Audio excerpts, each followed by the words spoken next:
চার বোনরা মিলে চলে গেছিলাম দমদমে, কিন্তু যাওয়ার সময় আমাদের ট্রেনে করে যেতে হয়েছিল। সাডেনলি রিমি দেখতে পেলো এনার বর বসে, তো এনাকে বললো রেনা একটু মুখটা তোল। এনা খুব রেগে বোম।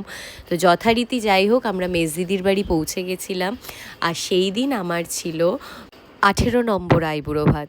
আর দিদি বলেছিল যে তুই কিছু নিয়ে আসবি না, শাড়ি ওর বেনারসিটা পরতে বলেছিল, ওর সব গোল্ড মানে ও যেগুলো বিয়েতে পরে বসেছিল সেগুলো সব আমাকে দিয়ে দিয়েছিল, সব পরে বসেছিল। এত রান্না করেছিল, 22খানা মেনু করেছিল, মানে জাস্ট ভাবাই যায় না।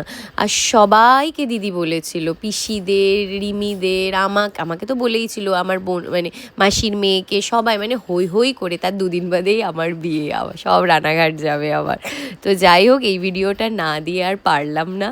তো আর এর মধ্যে তো একটা বিশাল বড় সারপ্রাইজ ছিল, যেটা এরা আমার কাছে লুকিয়েছিল।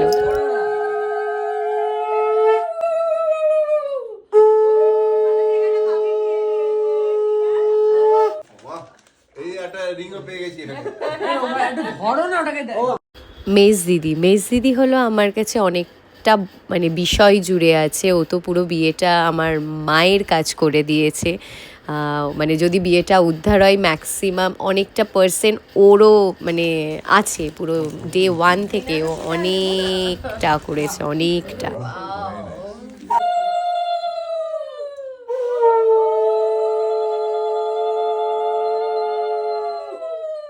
এই সব হওয়ার মাঝেও সাডেনলি আমার ভাই সোনাই নেদারল্যান্ড থেকে আমাকে সারপ্রাইজ দিতে চলে এসেছিল। আর এটা সবাই জানতো, একমাত্র আমি জানতাম না।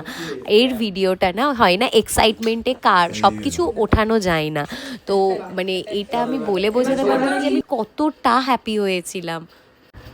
এই ভিডিওগুলো সব তার আগে, সেই মুহূর্তে মানে জাস্ট আমি কাঁপছি যে সোনাই এসেছে নেদারল্যান্ড থেকে, ওর নিউলি ও বাবা হয়েছে, সুস্মিতাকে রেখে ও আমার বিয়েতে এসেছে। মানে এর থেকে ভালো বিষয় কিছু হতে পারে না। Thank you so much. मैंने बोल दिया भाई 5 होटल में इतना खाना नहीं है, 22 आइटम 20 आइटम है, 2 आइटम ज्यादा है। সত্যি তো তাই।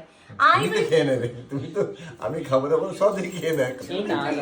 তারপর না নেক্সট কি বলবে, এবার আমি জিম করব। আমি ওরম বলছ, তোমার আমি এত কষ্ট করে রান্না করছি, এই সব শুনে ও খাবে না যখন, তোমার কিন্তু কানটা মুলে দেবো আমি এবার।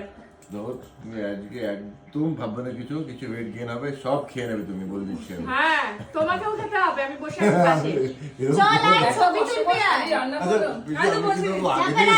থ্যাংক ইউ সো মাচ মেজ দিদি, অমিত দাকে আমাকে এত